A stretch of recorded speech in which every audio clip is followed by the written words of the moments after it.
आप सबों को जय मसीह। आज का हमारा वचन है भजन संहिता 1 अध्याय और उसका 5 और 6 पद को देखेंगे। एक छोटा सा भाग है लेकिन बहुत गहरा संदेश देता है। ये जीवन में दो ही रास्ते हैं, एक धर्मी का मार्ग और दूसरा दुष्ट का मार्ग। चलिए हम प्रभु के वचन को पढ़ते हैं।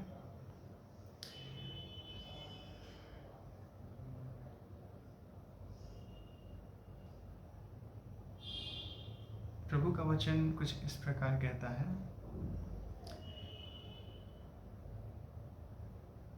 इस कारण दुष्ट लोग अदालत में स्थिर न रह सकेंगे और न पापी धर्मियों की मंडी में ठहरेंगे, क्योंकि यह धर्मियों का मार्ग जानता है, परंतु दुष्टों का मार्ग नाश हो जाएगा। हालेलुया। प्रियो, हमें बहुत स्पष्ट चेतावनी देता है। यह कहता है कि दुष्ट न्याय के दिन स्थिर नहीं रह पाएंगे। आज की दुनिया में कई लोग सोचते हैं कि हम बहुत कुछ गलत किया है तो क्या हुआ, कोई देख नहीं रहा है। लेकिन याद रखिए, प्रभु की आंखें हर जगह है। वह कई बार लोग दुनिया में सफल दिखते हैं, उनके पास पैसा, पावर, नाम और सम्मान होता है, परंतु यह वचन बताता है कि वो अंत तक स्थिर नहीं रह पाएंगे, वो नहीं रह सकते हैं, क्योंकि जीवन की नींव झूठ, पाप, स्वार्थ पर होती है। जब न्याय का दिन आएगा तो सिर्फ वही स्थिर रहेंगे जो प्रभु की सच्चाई में खड़ा है। दुष्ट चाहे जितना भी खुद को स्ट्रॉन्ग समझे, परंतु न्याय के सामने उसकी आत्मा कांप जाएगी। भाइयों और बहनों, यह वचन हमें डराने के लिए नहीं बल्कि जगाने के लिए दिया गया है।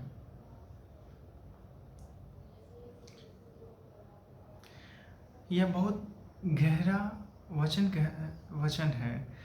यह कहता है कि पापी धर्मियों की सभा में स्थिर नहीं रहेंगे। मतलब इसका अर्थ यह नहीं कि चर्च में पापी आ ही नहीं सकता है, नहीं।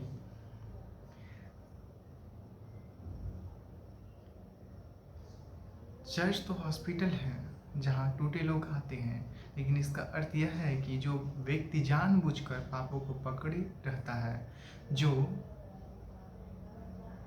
बदलता नहीं और खुद को बदलना नहीं चाहता है, वह परमेश्वर की उपस्थिति में टिक नहीं पाएगा। क्योंकि प्रभु की उपस्थिति में एक पवित्रता होती है और पाप अंधकार है। उजाला और अंधेरा एक साथ नहीं रह सकते। जैसे ही प्रकाश आएगी तो अंधेरा भाग जाता है। इसलिए प्रभु कहता है, मेरे पास आओ, लेकिन बदलने के लिए आओ। प्रभु धर्मियों के मार्ग को जानता है। जब हम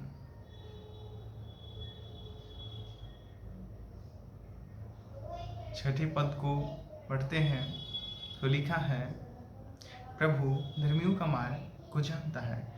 वचन कहता है वह धर्मियों के मार्ग को जानता है। भाई और बहनों, केवल यह जानता ही नहीं है, यहाँ जानता का मतलब है आपका जीवन कभी भी प्रभु की नज़र से बाहर नहीं है। कभी कभी हम अकेला महसूस करते हैं। हम सोचते हैं कि मैं मेहनत कर रहा हूँ पर कोई साथ नहीं दे रहा है। मैं सही कर रहा हूँ फिर भी लोग मेरे खिलाफ हैं। ईमानदारी से चल रहा हूँ फिर भी मेरा नुकसान हो रहा है। परंतु प्रभु कहते हैं, मैं तुम्हारे मार्ग को जानता हूँ। प्रभु आपके आंसुओं को देखता है। प्रभु की सामर्थ आपके साथ है। वो आपके स्ट्रगल को देखता है।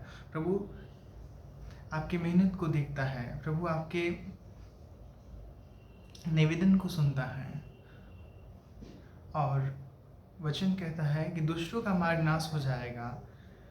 अब वचन का दूसरा भाग कहता है, परंतु दुष्ट का मार्ग नाश हो जाएगा। यह बहुत अत्यंत ही समझने योग्य बातें हैं। दुष्ट का मार्ग शुरुआत में आसान लगता है, उसमें शॉर्टकट होते हैं, उसमें बहुत झूठ बोलकर फ़ायदा मिलता है, उसमें चीटिंग और करके सक्सेस मिलती है, उसमें दूसरों को गिराकर आगे बढ़ा जाता है। लेकिन वचन कहता है उसका मार्ग अंत में नाश हो जाएगा। प्रियो, पाप का रास्ता हमेशा ऐसा ही होता है। पहले मीठा लगता है लेकिन बाद में वो बुरा हो जाता है।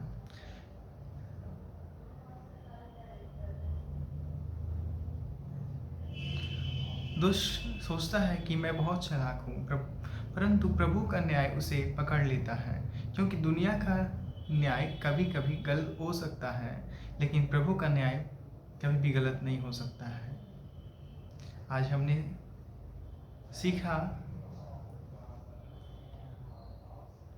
कि प्रभु के मार्ग को कैसे हम पकड़े रहें, कैसे उस मार्ग पे हम चल सकते हैं, अपने जीवन को कैसे बदल सकते हैं। तो आज हमें क्या सीखना है प्रिय भाई और बहनों? अब यह सवाल यह है, हम इस वचन से क्या सीखें? पहली बात, हमारा जीवन एक यात्रा है और हम जिस मार्ग पर चल रहे हैं वही हमारा भविष्य तय करेगा। अगर हम गलत रास्ते पर हैं तो आज ही वापस लौटना जरूरी है। दूसरी बात, धर्मी होना सिर्फ बाहर से अच्छा दिखना नहीं है। धर्मी होना मतलब है दिल को शुद्ध करना, अपने जीवन को प्रभु के वचनों के अनुसार चलाना, उसके वचनों पे चलना, सच्चाई से जीना, ईमानदारी से चलना, प्रार्थना में रहना और प्रभु पर भरोसा रखना। कई बार धर्मी का रास्ता कठिन होता है, लेकिन वही रास्ता आशीषों भरा होता है, क्योंकि प्रभु स्वयं उस मार्ग को जानता है, और जिस मार्ग को प्रभु जानता है वह मार्ग कभी गलत नहीं हो सकता है। मान लीजिए दो पेड़ हैं, एक पेड़ नदी के किनारे है और दूसरा पेड़ रेगिस्तान में है। नदी के किनारे वाला पेड़ धीरे धीरे मजबूत बनता है, उसकी जड़ें गहरी होती हैं, वह आंधी में खड़ा रहता है। लेकिन रेगिस्तान वाला पेड़ ऊपर से हरा दिख सकता है, पर अंदर से सूखा होता है और थोड़ी सी गर्मी में वह टूट जाता है। धर्मी व्यक्ति नदी के किनारे वाले पेड़ जैसा है, क्योंकि वह प्रभु का वचन और प्रार्थना की जलधारा से जुड़ा है। निष्कर्ष, प्रिय भाई और बहनों, आज प्रभु का वचन हमें स्पष्ट कह रहा है, दुष्ट न्याय में स्थिर नहीं रहेंगे, पापी धर्मियों की सभा में टिक नहीं पाएंगे। प्रभु धर्मियों के मार्ग को जानता है और दुष्टों का मार्ग नाश हो जाएगा। इसलिए हमें आज ही निर्णय लेना है, हम कौन सा मार्ग चुनेंगे। क्या हम दुनिया के इस शॉर्टकट वाले रास्ते पर चलेंगे या प्रभु के सत्य वाले मार्ग पर?